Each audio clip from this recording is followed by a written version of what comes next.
Hello and welcome to the Silver King's War.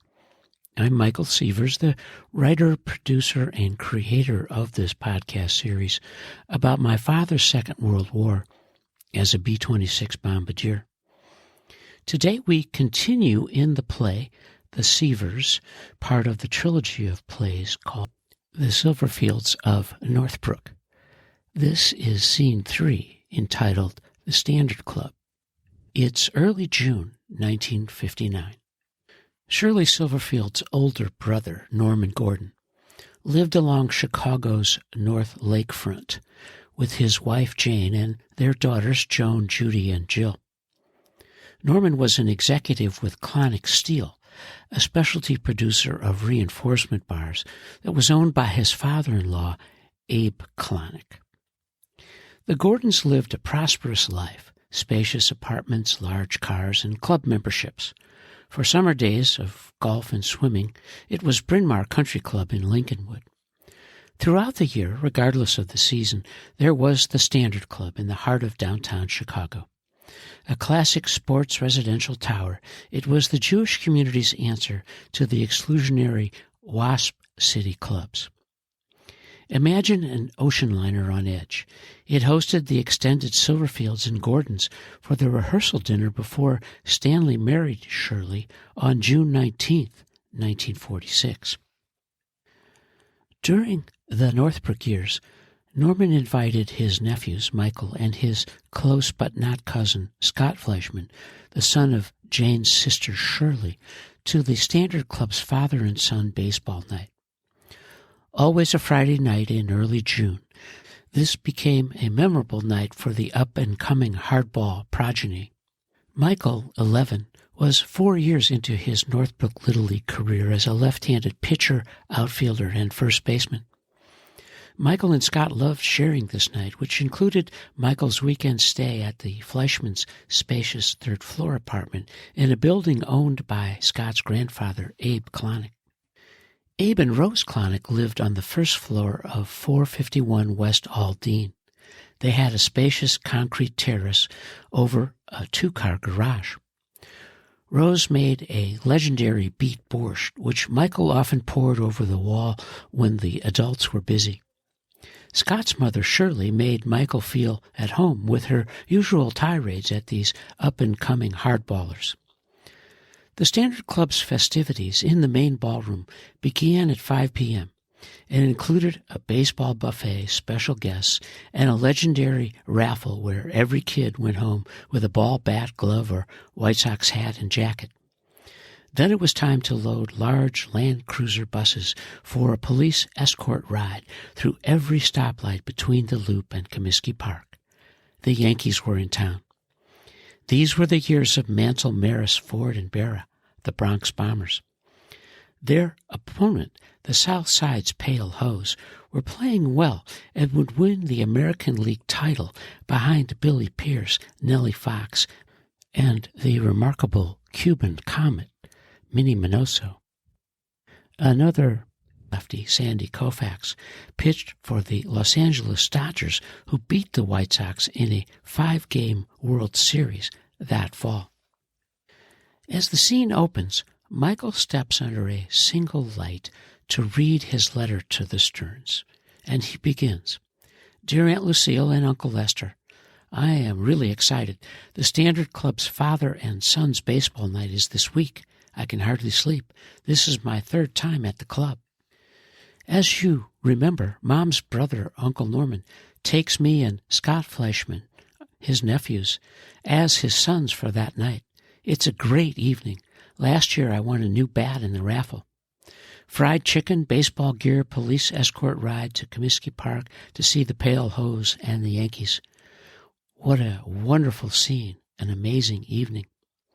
My chance to see Billy Pierce and Whitey Ford spin their lefty magic. Mickey Mantle, too. I'll close. Got a big night tomorrow. I love you, Michael." As the scene converts, Norman Gordon, Scott Fleischman, and Michael are sitting in excellent reserved seats at the legendary Comiskey Park. The air crackles with anticipation on a cool evening in the city. Uncle Norman begins, What do you think, guys? Good seats? And Michael, these are great, Uncle Norm. We can see the whole field. Yes, wow, these are the best yet. Thank you, says Scott. And Norman, you guys are welcome. It's nice to settle in and catch the end of the infield work. Ready for peanuts and popcorn? You bet, Uncle Norm. This scene is amazing. The Bronx Bombers invade Comiskey Park. That's right, Michael. It's Mantle Maris, Whitey Ford, and your hero, Billy Pierce, tonight. Two lefties. Pierce is fine, but I'm a Koufax kid all the way. I've got my Culligan uniform ready to go, number 5. I asked for 32. And Scott, I'm almost packed for camp, ready for hardball, too. Norman to his nephews, you guys are super ready for summer. I want you to enjoy every day. As the ballpark lights dim, Michael appears under a single light, wearing his Culligan soft water baseball uniform. He's part of the Northbrook Little League.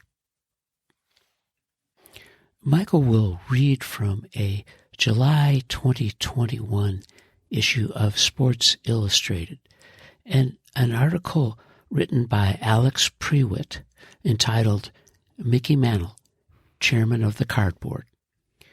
This brief reading focuses on Gloria Berger, who in 2021 would be 98, which makes her the same age as the Silver King, born in 1923. Michael reads, Gloria Berger turns 98 later this year, but she remains sharp, living with a long-time housemate. Not a caretaker, she clarifies, on Long Island, near the cozy Hempstead 2-bedroom where her late husband, Cy, mapped out the modern baseball card some 7 decades ago. He would sit at the kitchen table until 2 a.m., writing out the backs of the cards and researching everything 3 times to make sure he had the right facts, Gloria says. He was very excited, but he also took it very seriously. A World War II Air Force veteran, Berger joined Topps as a summer intern in 1947, linking up with an old fraternity brother whose family owned the cigarette-turned-chewing gum company. In 1951, with Berger in charge of the new project, Topps printed its first baseball card series, a limited release that was packaged with tongue-torturing taffy. A disaster, Berger would later say, but he wouldn't whiff twice. Not only was the full 1952 Topps set, 407 cards issued across 6 series during the MLB season, bigger than anything that the industry leader Bowman had yet produced, but it also debuted full-color photos, facsimile autographs, and the backside statistics and bios over which Berger had dutifully pored, all fixtures on sports cards ever since. Berger was a natural pitchman, frequenting major and minor league ballparks to befriend players of all abilities and lock up their exclusive trading card rights in exchange for gifts, toasters, blenders, from Topps' home goods catalog. Their contract signatures were then reproduced for the cards, and he developed an especially close relationship with the era's biggest star. My earliest memory of being in a clubhouse, says Cy and Gloria's son Glenn, is me sitting in Mantle's lap, watching him rap his knees. Today, the enduring prestige of Topps' first set, and by extension its signature card, number 311, batting leadoff in the 6th series, derives in part from the modest if forbearing work of its creator. Cy Berger, who turned baseball heroes into brilliant rectangles, dies at 91, read the headline of his 2014 obituary in the New York Times, a framed copy of which hangs on a wall at Gloria's home. But Berger also played a key role in sculpting the set's outsized popularity long after it rolled off printing presses. Says Gloria, the only other card history I know is about him dumping them in the ocean. The tale is trading card lore. Stuck with a backlog of unsold cases of the 1952 6 series at Topps Brooklyn factory around 1960, and having struck out in his attempts to sell them at steep discount, Berger hauled hundreds of the boxes onto a garbage scow, set sail, and drowned all those Mantles, Jackie Robinson's, number 312, and Bobby Thompson's, number 313, in the Hudson River, drastically increasing their scarcity. Is it true? Perhaps. Skeptics posit that, if anything, a smaller count of 1952s were trashed in a broader cleaning effort when Topps moved its production operation to Duryea, PA in the mid-1960s. They will also note that the Bergers didn't really talk about the barge in public until around the time that Mantle was inducted into the Hall of Fame in 1974. I think they created a narrative to some degree to generate interest, says Dave Hornish, a vintage card historian and blogger. Whatever the truth, though, the tale's impact on the market for 1952 Mantles is undeniable. That really helped cement their mystique, Hornish says. Sure enough, when the card industry showed flickers of its first boom in the latter half of the 1970s, it was the 1952 Mantle acting as catalyst. Classified ads seeking the card, regardless of condition, started to appear in newspapers. One from the Chicago Tribune requested old baseball cards and 1952 Topps Mantle, as if number 311 occupied a stratosphere all by itself. Hobby newsletters, meanwhile, reported bigger and bigger sales, such as a less-than-excellent Mantle raking in $200 at a St. Louis auction, and an excellent mint version fetching $500 from a Maryland collector. There is no card more controversial, Lou Lipset wrote in the June 1978 edition of The Trader Speaks. Its price rise over the last year has brought forth many advocates and detractors. The story of the 1952 Topps Mickey Mantle card is stunning, a great read, and captures the frenzy of those days and these days around the industry. Now, after a brief dimming of the stage lights, Michael appears again, still in his Northbrook Little League uniform, and reads his next letter to the Stearns. Dear Aunt Lucille and Uncle Lester, what a night. The Standard Club was packed. Scott and I won cool gear, balls and bats. After the fried chicken and ice cream, the prizes went fast. Then we rode big buses with police escorts through the loop to Comiskey Park. We didn't stop the entire way. Our seats were incredible, mezzanine level, undercover. It was Whitey Ford versus Billy Pierce, two legendary lefties. The Sox won when Minnie Minoso hit a long eighth-inning home run.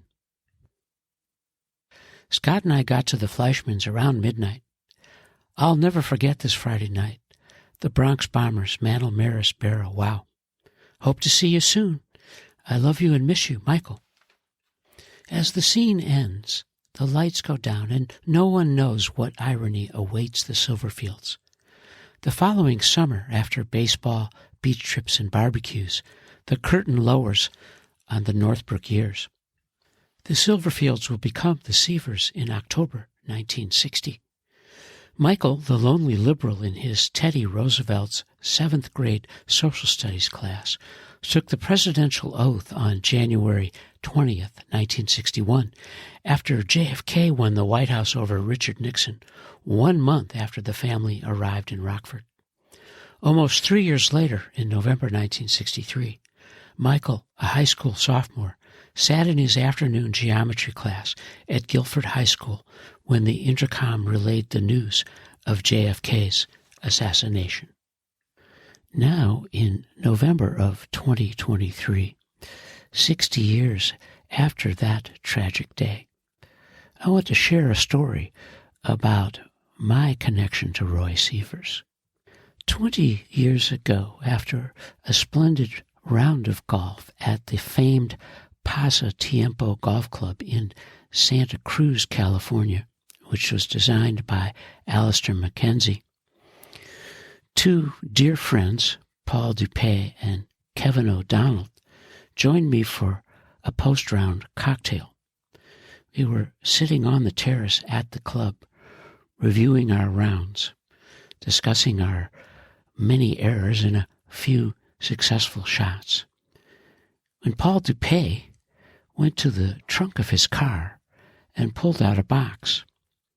He brought it to the table, gave it to me, and I opened it. And inside was a shadow box framed around a Roy Sievers autographed baseball and a Roy Sievers Washington Senators baseball card. I was floored. Today, that shadow box resides in our apartment right next to the framed Sports Illustrated magazine cover of Sandy Koufax in 1964. And you are listening to the Silver King's War.